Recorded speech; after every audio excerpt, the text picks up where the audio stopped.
The Kiriji War. Imagined the ground shaking so violently that warriors on both sides thought the gods themselves had landed. A thunderous blast echoed across the mountains of Igbajo, so loud, so terrifying, that it froze two mighty Yoruba armies in their tracks. It was the firing of the legendary Kiriji cannon, the weapon that would define the longest civil war in West African history, and nearly end the Yoruba civilization as they knew it. Before we dive into the main story, like and subscribe to our YouTube channel and click on the bell notification button for more interesting video like this. The Kiriji War 1877 to 1893, also called the Ekiti Parapo War, is remembered as the longest and most decisive intra-Yoruba conflict ever recorded. Lasting 16 intense years, it reshaped identities, alliances and political systems across Yorubaland. When brothers became rivals. The seeds of the war were planted long before the first gunshot. After the fall of the Oyo Empire, towns across Yorubaland struggled with power vacuums. The Ibadan city-state quickly grew into a military powerhouse and began dominating other regions. But the Ekiti, Ijesha, Egba, and other eastern Yoruba kingdoms grew tired of Ibadan's control. By the 1870s, resentment had become a flame. A coalition called the Ekiti Parapo Confederation was formed, led by Fabunmi of Okemisi, the fiery warrior who sparked the revolt. Ogedengbe Agbogungboro, the undefeated Ijesha general. Prince Adegboy, and later the brilliant strategist Ajiloju.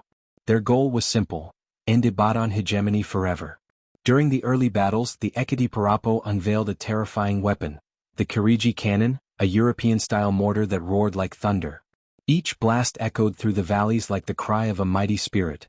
Warriors said, "Kiriji Ri," it shakes the earth. And from that phrase came the name Kiriji. The sound was so loud that villages miles away believed Awith Gravenji himself had descended. 16 years of fire and fear.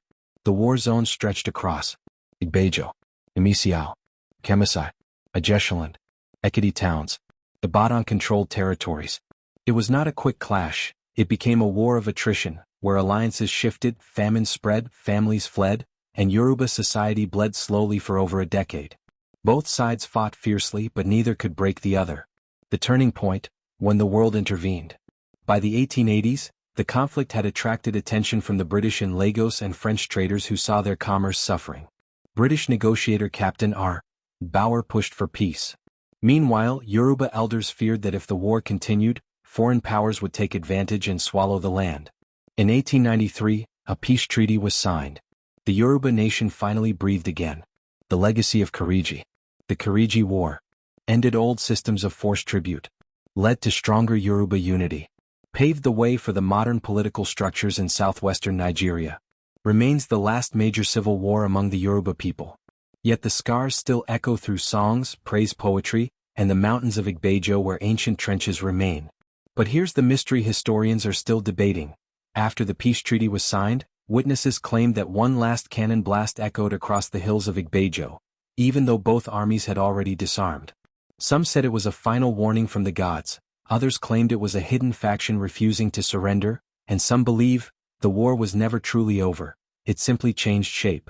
Did the Kiriji War truly end in 1893? Or did its final shot echo into the politics of Yorubaland for the next century?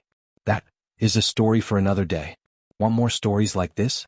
Hit like and subscribe so you don't miss any of our story, because this is just getting started.